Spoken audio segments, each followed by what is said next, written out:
Mikey B. It's Yes, another sir. beautiful week of gaming news? Question mark. Sure. The biggest news we're gonna talk about is Xbox Indie Showcase. Every game announced. The first one is Dreambox Studios. They made Guacamelee. It's called Nobody Saves the World. This is an action RPG. This is coming in 2021. So if you like, dungeon crawler RPG games, this will be the game for you. This has like a cool kind of like Cartoon Network art style, and yeah, I'm pretty excited about this. This one looks like a winner. This Any kind of thoughts on this one? Any yeah. thoughts on? The art style to this looks awesome, man. When I opened this up again, like it reminded me of Courage the Cowardly Dog, and That's a good Cartoon Network show. yeah, Yes. and Billy and Mandy. I don't know if Mm-hmm. you ever heard of that, but that's what Yes. this reminds me of. The Grim Reaper show. Yep. Yep. This looks cool, man. I'm intrigued. I love how weird this is. Like just the fact that you can like transform into like what looks like a horse, a rat, or a mouse, a magician, a strong man, and get your power ups, find who does what well, and save the world, I guess.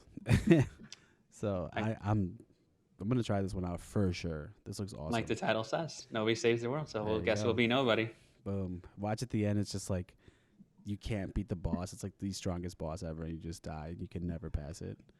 I wonder if this has to do anything with the new movie that came out I think this week called Nobody. Oh, Probably not. probably not. Probably not. But I was saying this, nobody's really getting some shine in 2021 with a whole movie dedicated to nobody, and then with one with a main title. Next up is Soup Pot. This is a kind of a Cooking Mama game that looks trying to look real realistic, like photo quality pictures of green beans and steak and other cooking items. This is coming out in August 2021. You'll be able to cook over 100 different dishes. Are you ever into Cooking Mama or any of those like sim type games? Cookie Mama was cool. I liked that. Mm-hmm. Hold on a second. My bad. Sure. Real life podcast is going on. Real time. Can you hear Yes, me? sir. Yes, Hello? I can. Yes, yes, Sweet. yes. Sorry, it like went out for a little bit. Um yeah, so I played Cooking Mama when that came out. That was a lot of Mm-hmm. fun. And it was like the first game of like its time to kind of be interactive like that with the Wii, right? So that was cool. But this, I don't know, man. Not that like it's too realistic, but like I don't really cook anyway, so it's like why do I want to pretend to cook in a game? So No, I hear you. I understand that.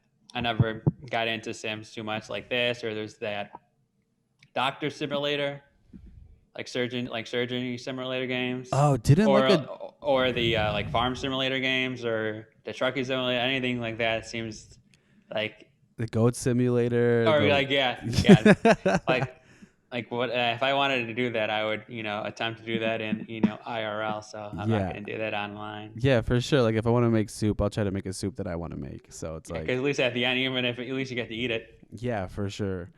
This is fun. Like because I Mm-hmm. guess a lot of people who didn't get to play Cooking Mama and stuff get Sure. their opportunity to play a game similar to it. So Yeah, definitely hits a niche. Next up, this is called Moonglow Bay, a fishing RPG set in the 1980s and the eastern Canadian coastline. Graphically, this game looks like Minecraft. It looks like has that like blocky Minecraft vibe to it. Have you ever played a fishing game before, Josh? Ever wanted to play a fishing game? And would you ever play this game? yeah, this does nothing for me too. So like we can move on. It's Minecraft fishing. So Yes, sir. nah. Next up is a game that we talked off mic that you're looking forward to. It's called Death's Door. This is a fantasy action adventure game set in a world where crows are in charge of reaping the souls of the dead. And they have a headquarters called the headquarters called the Hall of Doors, and one of the crows, that's you, got sent to a twisted place where nothing has died for several centuries.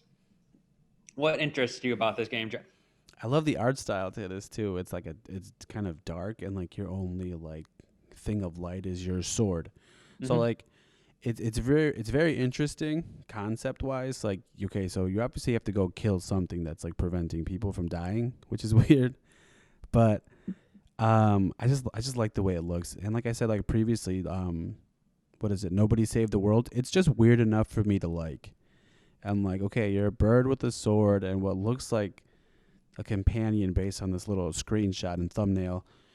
But it's just, and I like the style of the game too, because this is also is similar to Nobody Saved the World, where it's like an RPG Mm-hmm. and you kind of make your way through worlds to kind of figure things out. So I I like do. it. Oh, yeah, I like the over-the-top angle. Kind of reminds me of Zelda. Zelda, yes, and then a game called Hyperlight Drifter. Big year for birds, because we also have Skatebird coming out later this year. So Oh, birds are really true. being properly represented in the video game space. Gotta show love to the birds, you know? No doubt about that. Next up is a game called 12 Minutes. I think this is kind of like a deja vu game where like you replay the same 12 minutes over and over again to prevent something.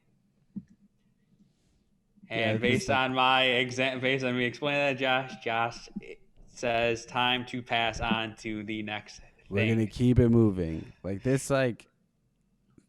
This makes sense for an indie game, obviously, because it's just like you get to, I guess I don't know if you're like solving like a murder case or something, but It like could be. I'm not really into like the Groundhog's Day sort of thing. So Mm-hmm.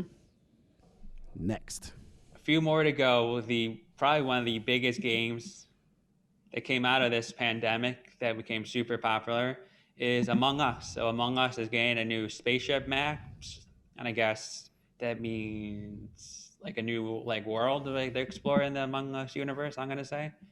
I'm not very familiar with this game, so I cannot say more than that. Any thoughts on this one, or have you ever tried Among Us? I've played it. It's fun, but Oh, for me personally, this fell off quick. got it. So like a new map really does nothing for me, and like it's like the same thing, unfortunately, as Fall Guys. Mm-hmm. Like it was fun for like a month, and then once it fell off hard.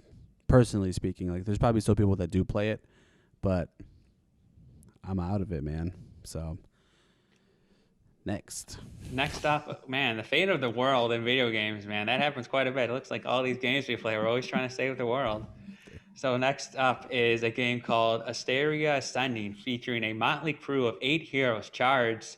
Guess what, Joss? With the fate of the world in their hand. This is a turn-based JRPG.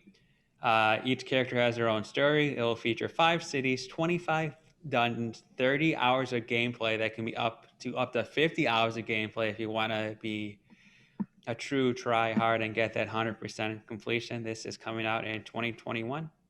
So if this is a game for the JRPG fan out there. This reminds me of like a Nintendo DX game Good call. because like it looks kind of realistic with like the character movements and stuff, but like the backgrounds are all just like pictures, and like it just looks like not that it's not complete, but you know where the focus was for like the budget. The budget was for the characters, and like the backgrounds are just paintings.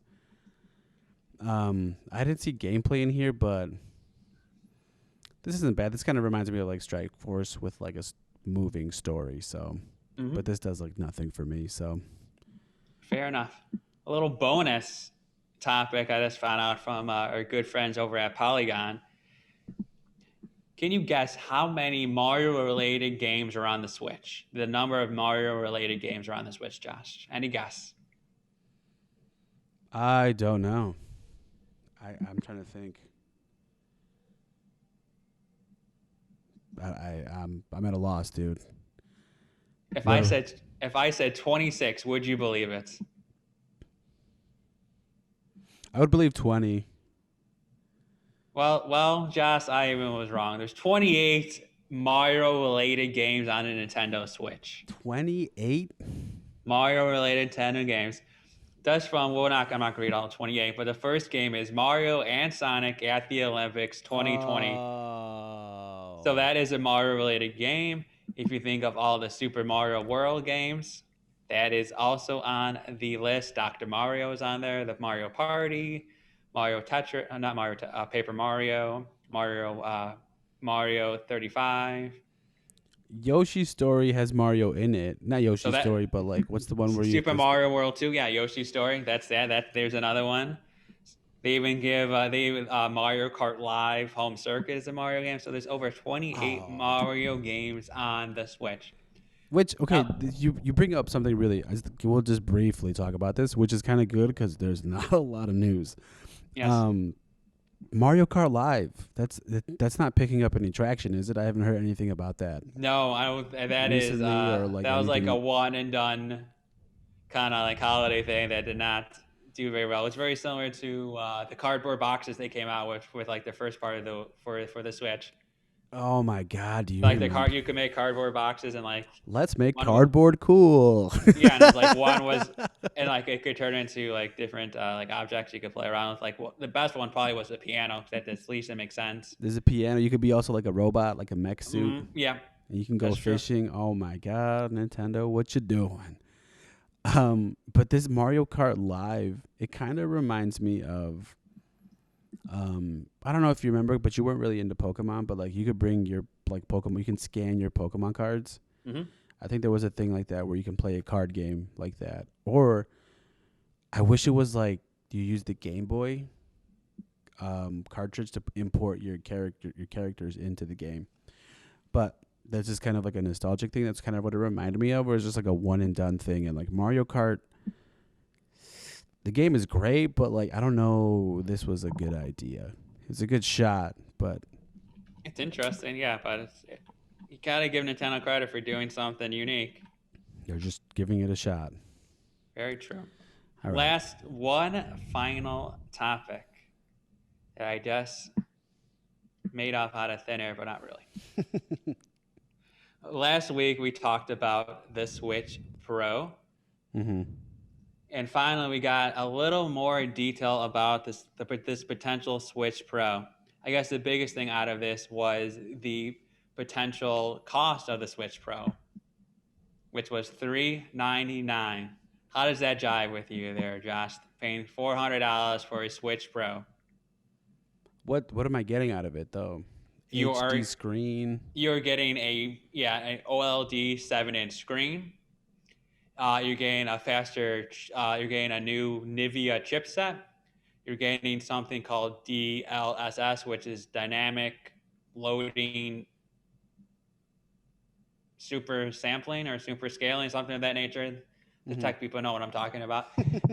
And then Yeah. you'll be able to output to, because of that, you'll be able to output to 4K on your 4K television. And that's going to cost you $399, which is $100 more than the current Switch. You find that to be a good value. Um, Or they sort kind of, of not really. okay.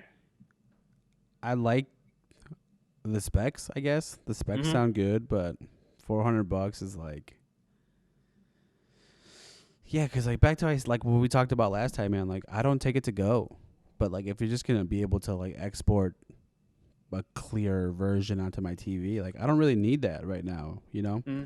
Just because knowing my gaming experience right now and the Switch, like, True.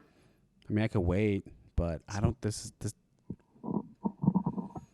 I get why they have to price it like that, but still, you're like $100 off of a PlayStation. You know what I mean? Like And for $400, you get the digital PlayStation or the digital Xbox Series X, exactly. So which like is like a 10 times, powerhouse. yeah, powerhouse, like 10 times, 20 times more powerful. Yeah, I don't know, man. I don't. Yeah, Nintendo's.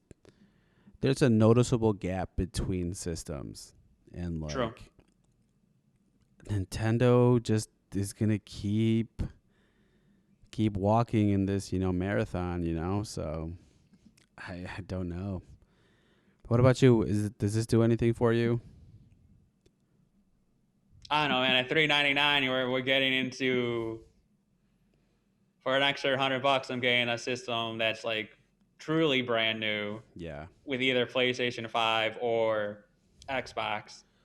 So I think that $399 price point kind of puts it into a more like luxury kind of like high end console, and the Nintendo Switch isn't really like Nintendo Switch isn't like a Lamborghini. It's more like a nice Ford Focus. It It's the get 2021 Camry, dude. yeah, It's like like it gets you there. You know, it's a nice car. It's like it's reliable. You know, you've been driving it for like 10 years. mhm. So unless it would have to come with the $400 price tag and saying, hey, Zelda 2 is an exclusive that you only could play on this. Mario Odyssey 2 is an exclusive you only could play on this. But they would have to back it up with like 3 or 4 exclusive, bangers of Nintendo games to be like, okay, I only could play this on that system. If not, then it kind of be like, why would I spend an extra $100 where I could like, ooh, I don't like where I like, oh, we could play it on like if sorry, you could play it with like the new one is 4K and I'm playing on 1080p. It's like it's still the same game. Exactly. And like graphically wise, I'm not like I don't own a 4K TV, so it's like it doesn't really do much for me. And Yeah. even if the load times were faster, it's like I'm not like super mad about load times most times. So it's not like it's not worth an extra $400 just for like slightly better graphics and a little faster load time if these games are not exclusive to that console. Yeah, there's like nothing to back it up, like you said, and like the games don't look even that bad. No. You know what I mean? And plus, also too with that, man, like now that like they're gonna get like a better processor and like that, I'm gonna butcher the shit out of this. Like the what'd you say, the DS? DS. No, DSL. the LSS, or they're I don't. Yeah, I'm It's gonna somewhere butcher the shit out of it, but like That's all right. People know what we're talking about, I hope. that comes with a price tag. You know what I mean? Like now the games are gonna go up, and like we know Yeah. that like. Then what Nintendo does well, man, is like they never drop the price of their like go-tos, their number Mhm. one studio titles. Like they'll never go below like $20, or like never go $20 off. I'm sorry, True. Yeah. Zelda's still rarely, $60, dude. and it Mario. came out almost 4 years ago. When did Rabbids come out? Mario Rabbids. That was like one of their first The games, and same time period. it just got down to like $30, $20. So like Nintendo's not going to let that go. So now we're talking like $80 games maybe, or $70 games, you know, where that's the same price as like an Xbox game, and they're noticeably different. So Plus, the lifespan of PlayStation and Xbox are like this is just the beginning. Like we're looking at like 5 years out still for like, or maybe 6 years out for PlayStation and Xbox for new games, new exclusive. Like it's unclear if this Switch Pro is like a stopgap, like okay, 2, 3, 4 years, or this is like for the next 5 years, we're gonna get like support from the Switch Pro. yeah, but like You know what I mean? Yeah, Because like Xbox did that and PlayStation did the Pro thing, where it's like here's like slightly better upgraded version, and it kind of gave it like gave it like 2 to 3 years more life cycle for the product. but see, like, what can Nintendo do to be in the running? You know what I mean? Like, then Make it $299. yeah, Price point is key. Make it $299, and then that gap between then the gap between that, like we both agree on, like the graphics become a little bit more even. You're like, well, yeah, I do know PlayStation, Xbox is a powerhouse, but I am saving $200. yeah, it's weird because I don't think Nintendo has a game that revolves you to need a lot of power, right? So Yeah. Nintendo, like, maybe Breath of the Wild 2 might need more work, but like it's not like, you know, the Medium or like any of the games that need, you know, all of this processing power. And I don't know, man. I just what's also crazy that we talk about this is that that console will probably still be the number one selling console, which is insane. 2 years running. Yeah, so it's like you release this new Pro for an extra $100. You and I think it's kind of insane. It'll sell out like hotcakes, which is crazy. Yeah, But we won't be able to get. We won't. That's going to be the hottest Christmas thing. It'll be a tough get. what would make it better, man, is if like they really focus on playing with other Switch members. Because I know like the first one, they had that thing where you can like put your Switch together, or like you would put one piece to another piece and another piece, and you kind of play like 4-player. Yeah. They would have to do that better. Like they would need to be able to kind of sync Switches together to play one big game. You know what I mean? So what? Okay, so this is just obviously I'm not a source, not yet, maybe. But what I think could be huge, man, is if they really revolve on like this power of this new Switch, and to work with other like local Switches or like your friends' Switches, and kind of do a more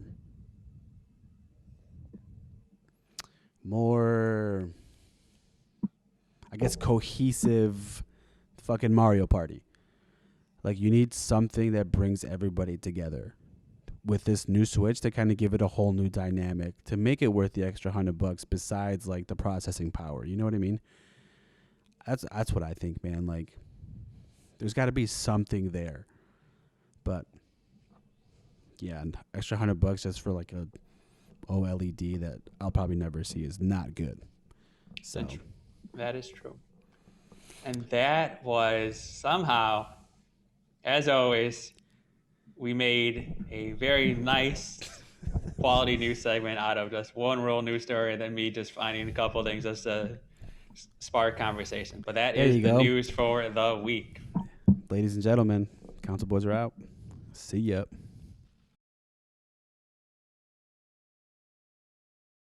Thanks for listening to this week's episode of the Gaming Console Podcast. Now, if you're not with us on the social game, you really are missing out.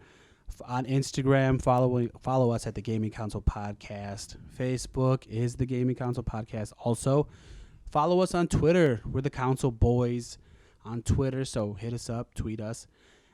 Everything podcast related episode wise, go to gamingconsolepod.com. The Council Boys in the building tonight. Oh, what a feeling. I'm feeling life. Council Boys are out.